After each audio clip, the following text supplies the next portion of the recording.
Bom, então bom dia a todos. Nós estamos hoje na nossa aula especial de correção de exercícios das questões de prova. De prova. Então aqui nós escolhemos uma questão de prescrição. Não sei se dá para ver. Todo mundo está enxergando aí? Dá para enxergar?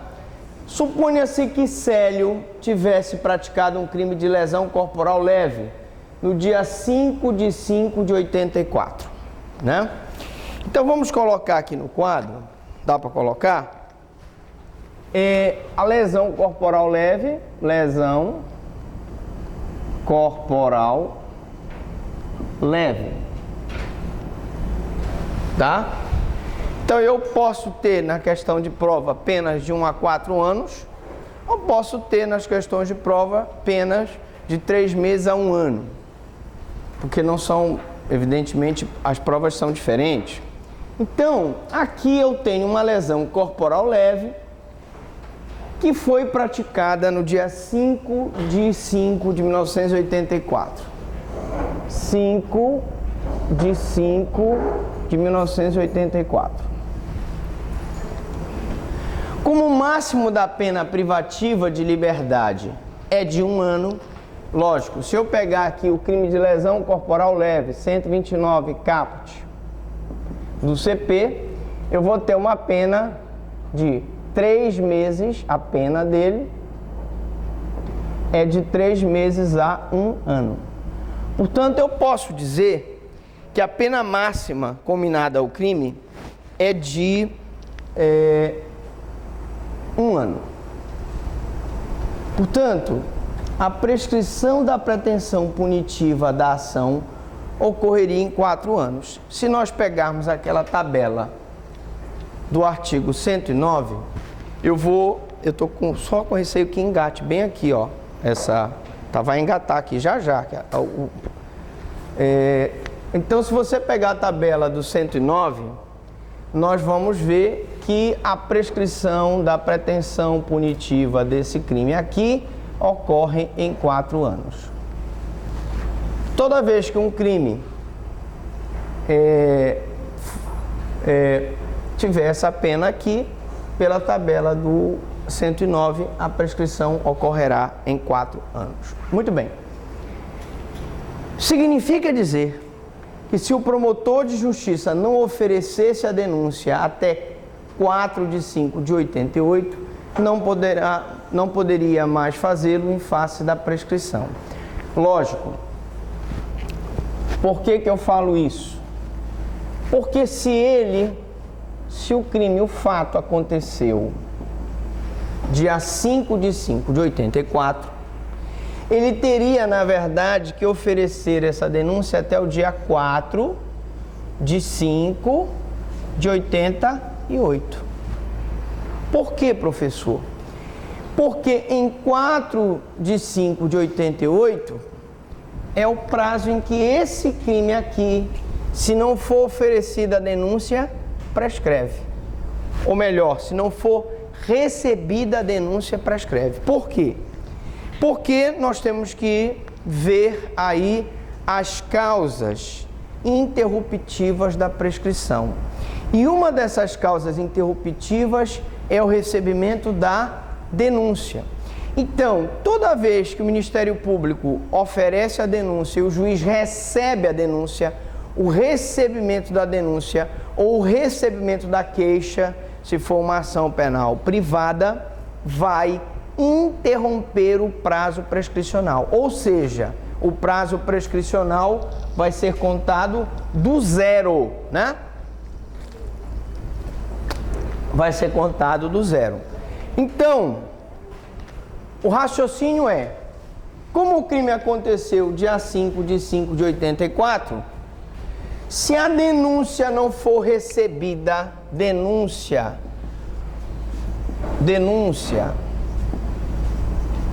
ou queixa, se não forem recebidas até o dia 4 de 5 de 88, esse crime estará prescrito. Professor, quais são as outras causas interruptivas? Nós já vimos na aula de prescrição, né? Nós temos, por exemplo, a pronúncia, que é a decisão final da fase do júri, a publicação da sentença condenatória e etc. Aqui nós vamos trabalhar com o recebimento da denúncia. Por que, professor, se o juiz receber a denúncia até aqui ou antes desse prazo, o crime não prescreve? Porque a partir do momento que ele recebe a denúncia aqui, a prescrição começa a contar do zero. Ou seja, esses 4 anos vai começar a contar daqui. Se a pessoa é pronunciada no tribunal do júri, quando ela é pronunciada e a sentença de pronúncia é publicada, conta-se novamente a pena, a prescrição da pretensão punitiva do zero. Então, suponhamos o seguinte, para a gente poder entender isso bem claro. Suponhamos que eu tivesse um crime de homicídio. Vou pegar um crime de homicídio que aconteceu no dia, pegando aqui, 5/5/1970. O fato aconteceu em 70. Vamos botar assim, fato. Tirar o fato daqui, botar ele bem aqui. Fato. Então vamos trabalhar com crime de homicídio.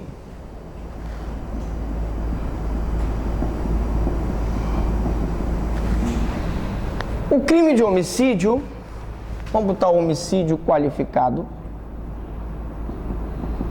ele tem a pena de 12 a 30 anos.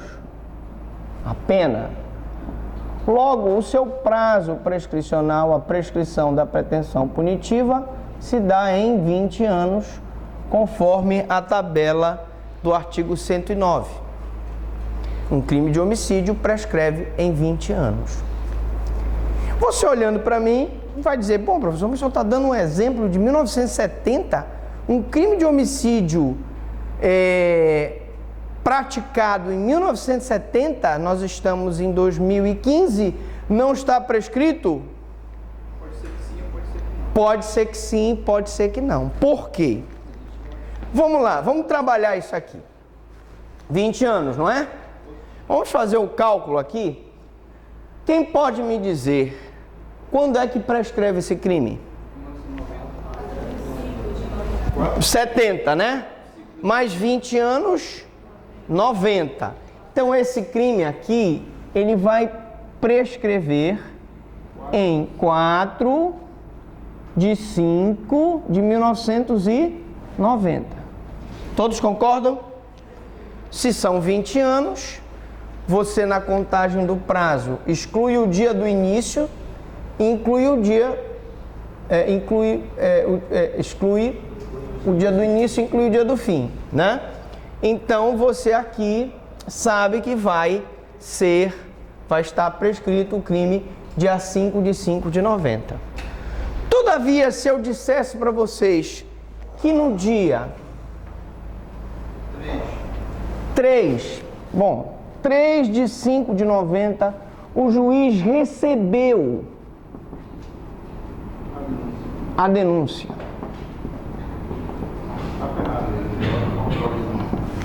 Se ele recebeu a denúncia nessa data, o recebimento da denúncia é causa. Por que ele às vezes apaga aqui, né? É causa interruptiva da prescrição. Logo, se ele é uma causa interruptiva, esses 20 anos, que aqui estava em 19 anos, 11 meses e quase 30 dias, ele vai zerar. Então, a partir desta data, com o recebimento da denúncia, zero prazo prescricional. É isso mesmo, professor Franklin? É.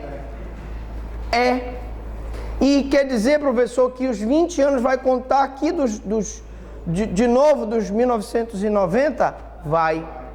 É assim, professor? Tá bom. Beleza. Então zerou de novo, né?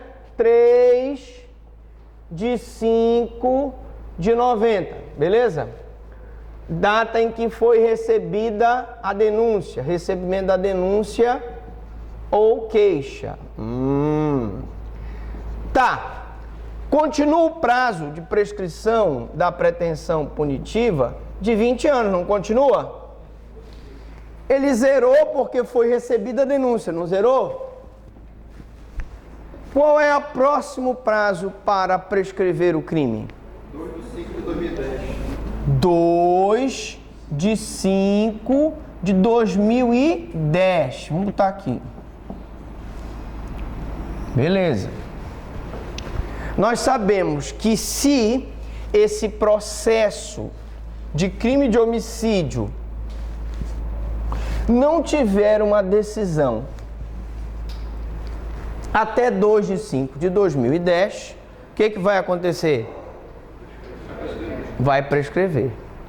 Todavia, o juiz profere o que nós chamamos de sentença de pronúncia. No dia 1/5/2010. A sentença de pronúncia é uma causa interruptiva da prescrição. E se ela for prolatada, mesmo que um dia antes de se esgotar o prazo da prescrição da pretensão punitiva, o que vai acontecer? Ela zera. Ah, professor, quer dizer que os 20 anos vai começar a contar de novo daqui? Vai. Não é possível. É isso mesmo.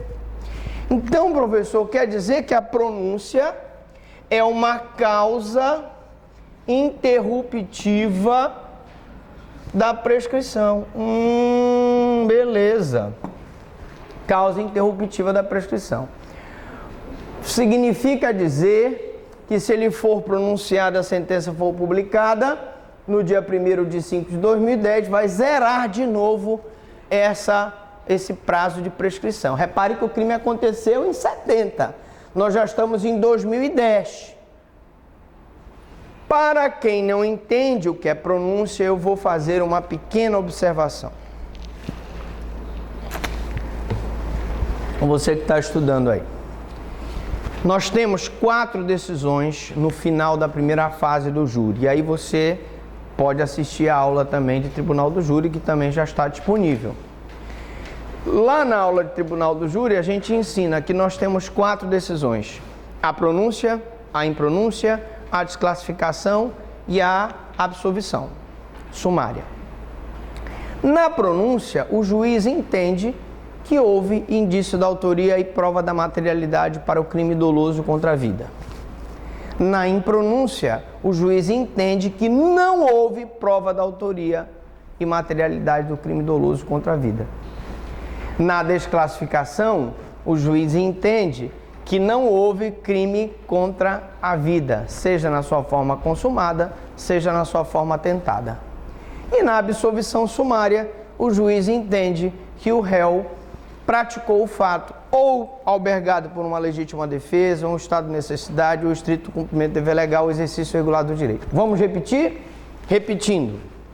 Na pronúncia, o juiz entende que houve indício da autoria e prova da materialidade do crime doloso contra a vida, pronuncia o réu para que o réu seja submetido a julgamento perante o júri. Na impronúncia, o juiz entende que não há prova, não há indício da autoria, não há prova da materialidade contra o réu, e ele então vai ser impronunciado.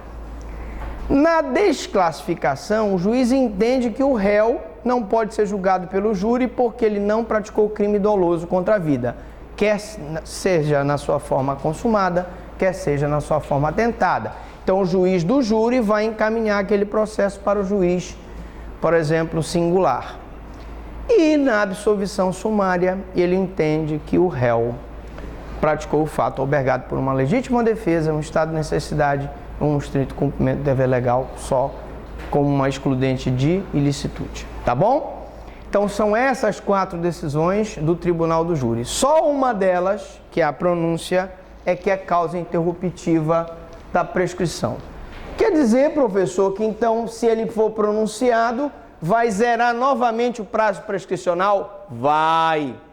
E aí, então, professor, começa a correr de novo de 1/5 de 2010, os 20 anos? Sim. De novo, professor? Sim.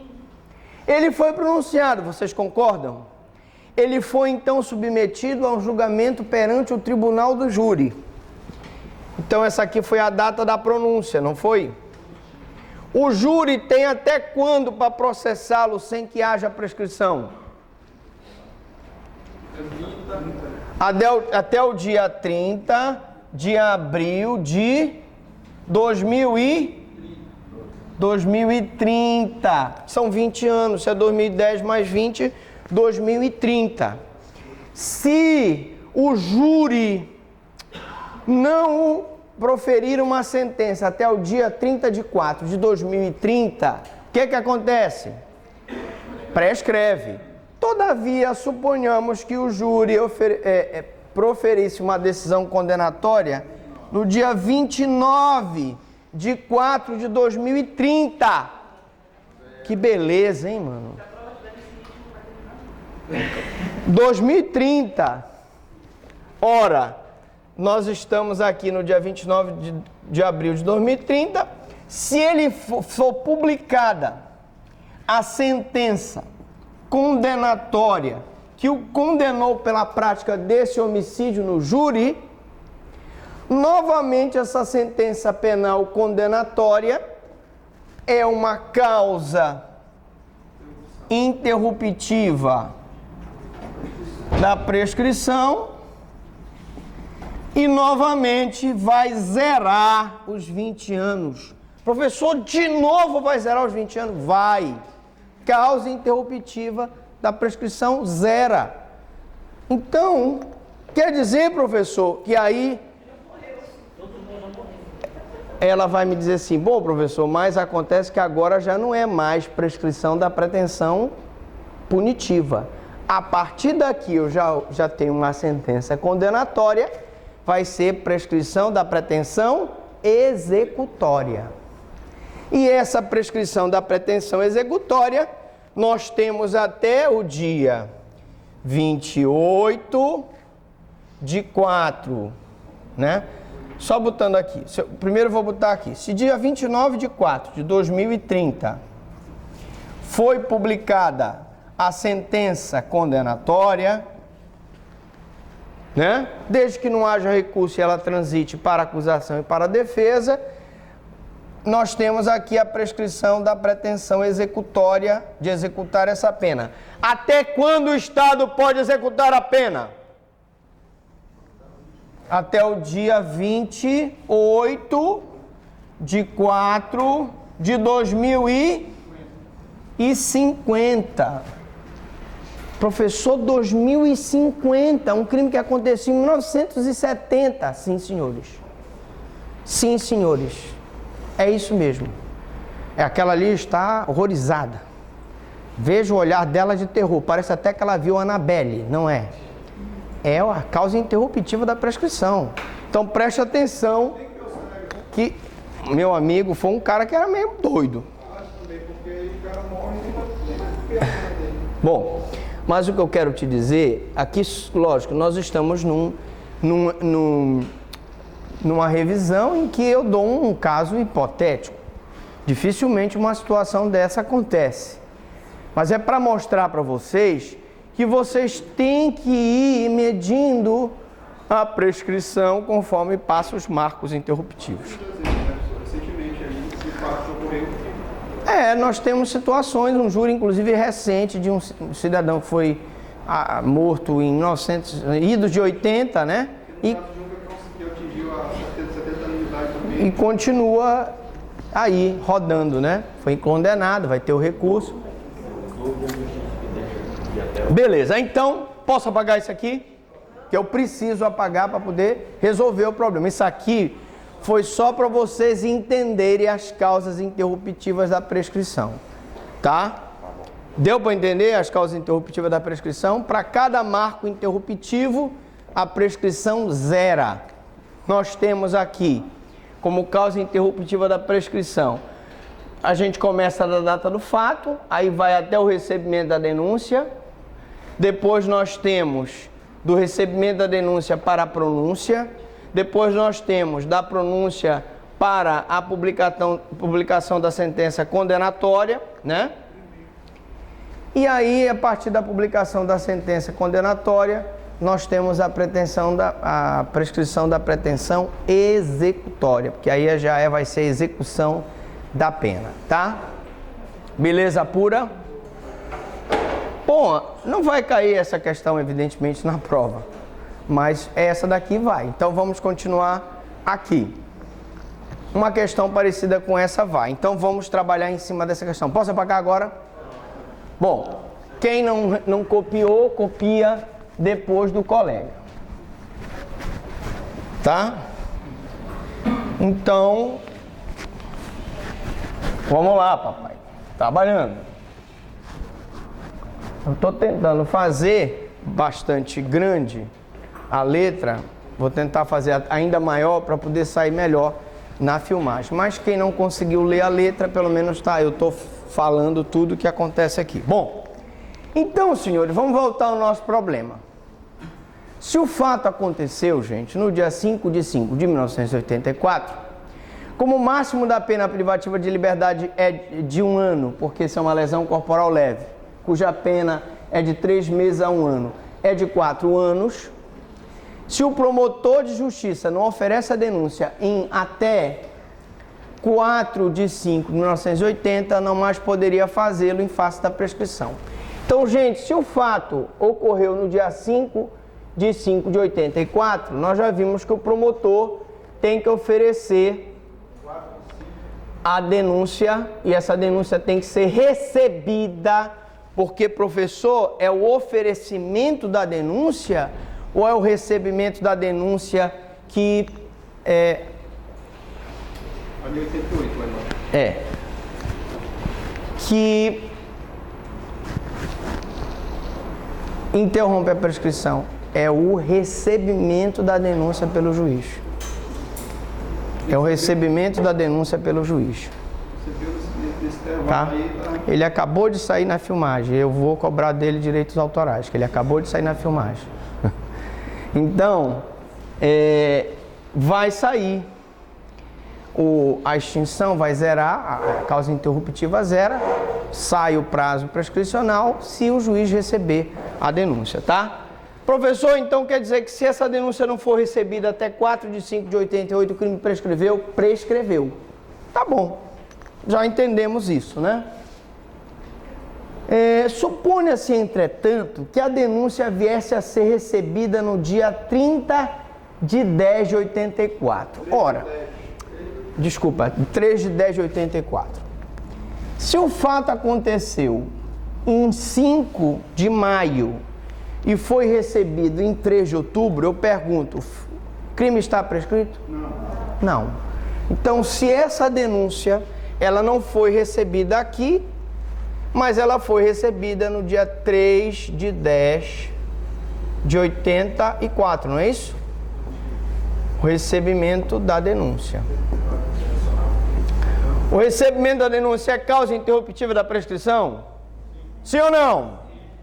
É causa interruptiva da prescrição. E isso aqui zera o prazo? Zera. Zero prazo. Zero prazo. Zera. E se zera o prazo, quando é que começa a correr os outros 4 anos?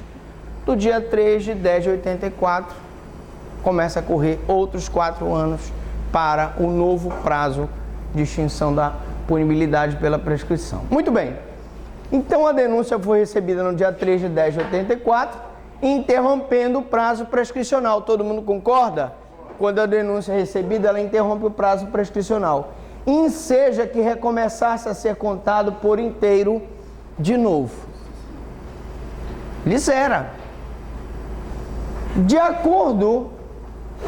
De modo que a partir do dia 3 de 10 de 84, deveríamos recomeçar a contar o prazo de 4 anos, concorda?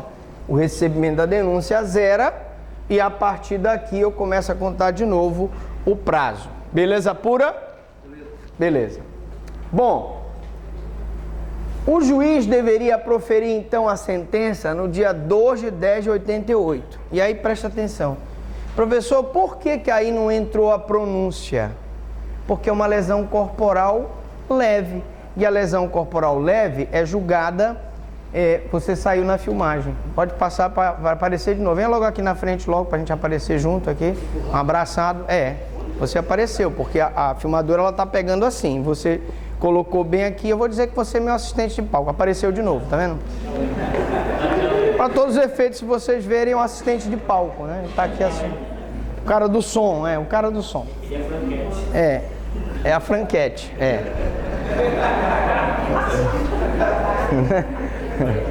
Não tem a Calderete, a Faustete, tem a franquete, pô, vem. Então, diga lá, Valente. O senhor falou só de interrupção da prescrição. Existiria a possibilidade de suspensão da prescrição? Sim, nós vimos as causas suspensivas da prescrição, né? Eu falei, inclusive, quando a pessoa está cumprindo pena no estrangeiro, é uma causa suspensiva da prescrição. Quando a pessoa... e aí a pessoa, e esse que foi o grande problema dos seminários que eu vejo, é que a pessoa explica e não dá o exemplo. Falaram lá que uma das causas interruptivas da prescrição, das causas suspensivas da prescrição, é quando existe uma questão incidente. E não explicaram o que é. O cara fica ali, a senhora ali está comendo quase que a caneta, botando na boca, a caneta fica cheia de coliformes fecais e as bactérias que estão na boca dela, depois ela vai cheirar, tá podre, né? Igual como aquele chulé ontem que estava contaminando.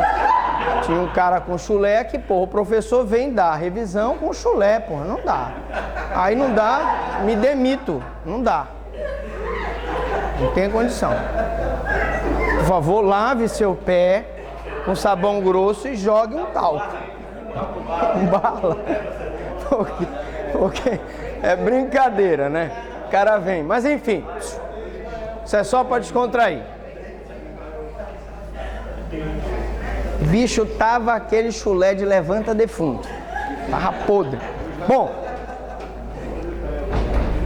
mas o cara não explicou o que é uma questão prejudicial. Ele disse apenas o seguinte: vamos lá, quais são as causas suspensivas da prescrição? Se existir uma questão prejudicial, por exemplo. Se ele está cumprindo pena no estrangeiro, por exemplo. Se ele for beneficiado pela suspensão do processo, por exemplo.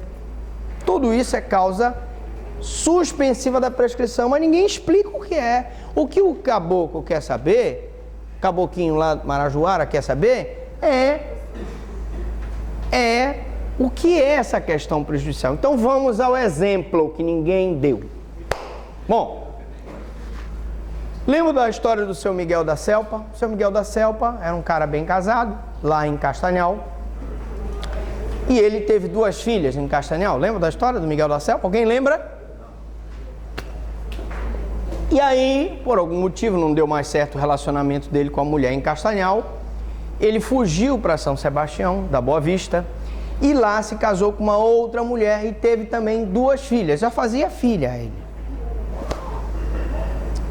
E aí, ele, um belo dia, resolve ter um relacionamento amoroso com a Rita Lee. Não é a cantora Rita Lee, pelo amor de Deus. É uma moça chamada Rita Lee. E ele, então, trabalhava na Guascó e levava a Rita Lee. E lá, ele levava a Rita Lee lá para o local de trabalho dela e com ela mantinha colóquios amorosos. relações sexuais, cópulas tópicas e ectópicas, sevícias, atos libidinosos, felação, coprofilia, etc. Bom, eis que um belo dia, ele estava alegre e sorridente, casou-se com a primeira em Castanhal, teve as 2 filhas, fugiu para São Sebastião, casou-se com a segunda em São Sebastião e agora estava tendo um relacionamento amoroso com a Rita Lee, lembram? Então, quando ele estava lá em São Sebastião, numa festa de São Sebastião,